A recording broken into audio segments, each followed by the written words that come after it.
Hola amigos del canal, esta vez les traigo la impresionante historia de José María Mikuláš Bush, mejor conocido históricamente como Mikuláš. Fue el primer asesino en serie capturado, enjuiciado y sentenciado en Guatemala.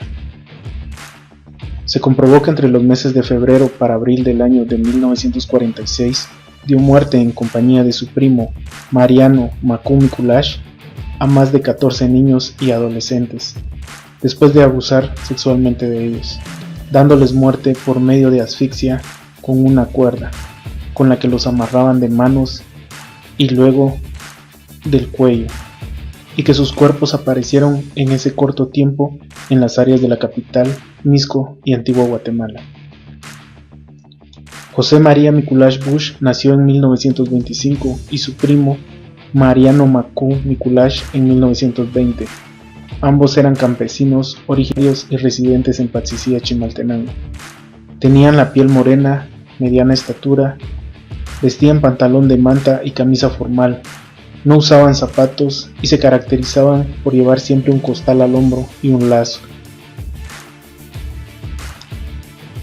Aquel psicópata creó un ambiente de zozobra y temor en la Guatemala de aquellos días, obligando a todas las fuerzas de seguridad a dedicarse a la cacería del sujeto o sujetos involucrados en estos actos.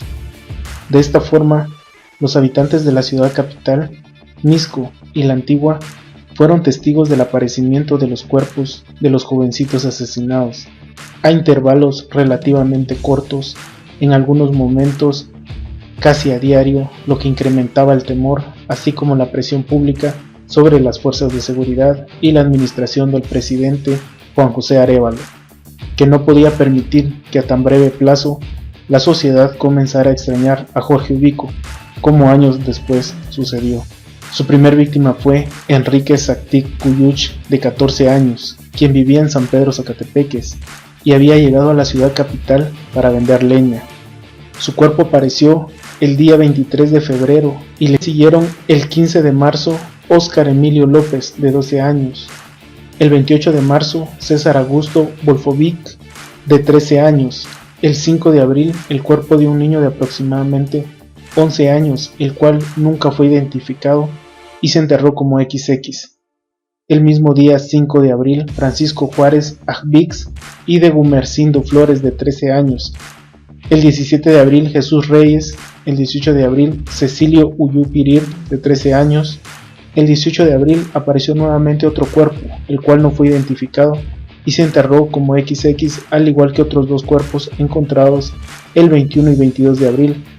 Luego el 25 de abril, el de Juan Lorenzo Iboy y el de Rolando Castillo.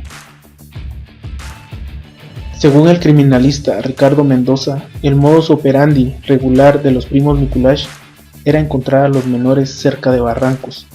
Los convencían de acompañarlos para mostrarles conejos, y cuando los niños se agachaban, los dominaban con fuerza, los ahorcaban con lazos o cables, les quitaban el pantalón y los violaban.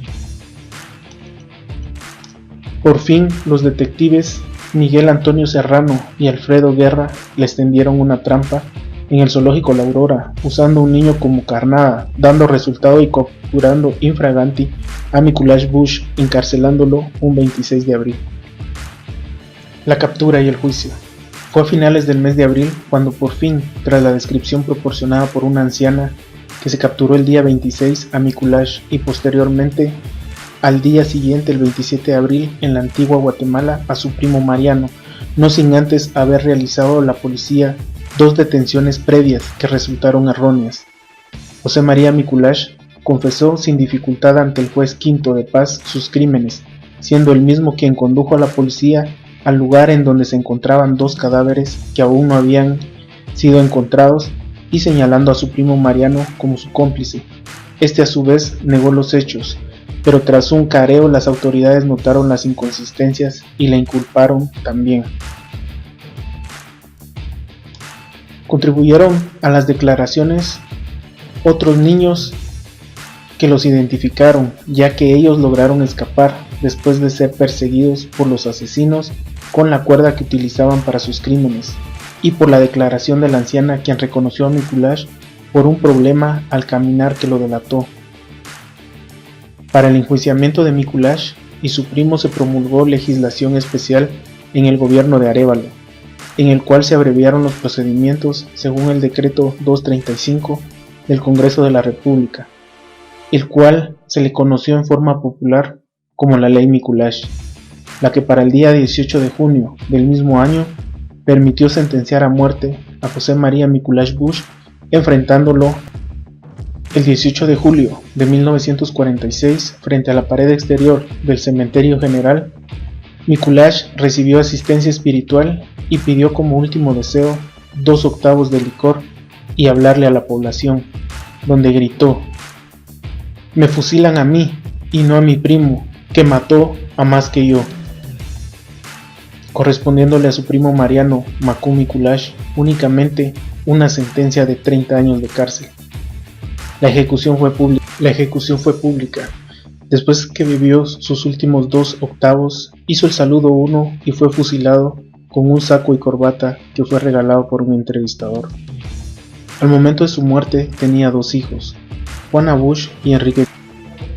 El primo cumplió su sentencia de cárcel y constantemente se le aplicaba la ley del talión, que dice: ojo por ojo y diente por diente. Aprendió a leer en la cárcel y por buen comportamiento fue encargado de biblioteca, donde tuvo acceso a una Biblia, convirtiéndose en pastor evangélico. Y después, al salir, fundó su iglesia, muriendo muy luego de un cáncer. Se cree que decapitan cuerpo. La leyenda de Mikuláš siguió creciendo cuando, después de su ejecución y a petición de la Facultad de Medicina de la Universidad de San Carlos de Guatemala, al cadáver de Mikuláš se le quitó la cabeza para hacer los estudios que identificaran el origen de su criminalidad. Esta fue estudiada por el primer médico psiquiatra de Guatemala, Federico Mora, donde se encontró que efectivamente su cerebro era más grande de lo normal y su lóbulo frontal izquierdo sobresalía.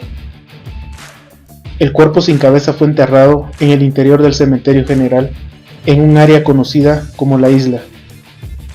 Para conservar aquella cabeza humana, fue colocada en un enorme frasco con formol y se conservó así por muchos años.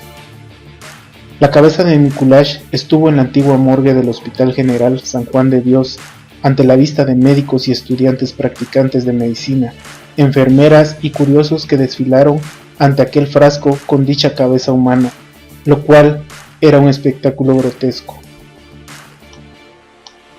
En 1977, después del terremoto de 1976, aquel trofeo macabro fue entregado a un empleado de aquella morgue, y este con sumo cuidado se la llevó a su casa bien empaquetada en una caja de cartón.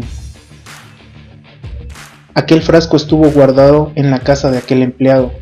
Según comentan vecinos, en aquella casa se escuchaban lamentos y quejidos pasando el mediodía, pero ninguno sabía que aquel macabro frasco se encontraba ahí. Estuvo por varios años guardado hasta que aquel empleado se jubiló y de forma solemne entregó aquella cabeza humana en el año de 1987, cuando la Facultad de Medicina se trasladó a la Escuela de Medicina, ubicada en la 2ª Avenida y 13 Calle de la Zona 1. Aquel maligno delincuente se volvió famoso de nuevo cuando en primera plana de los periódicos se anunciaba el robo de aquel frasco el 1 de julio de 1989, y hasta el día de hoy este gran misterio es un caso sin resolver. Sin duda, una terrible y triste historia. Si te ha parecido interesante el video, por favor recuerda suscribirte y activar la campanita con un clic. Hasta la próxima.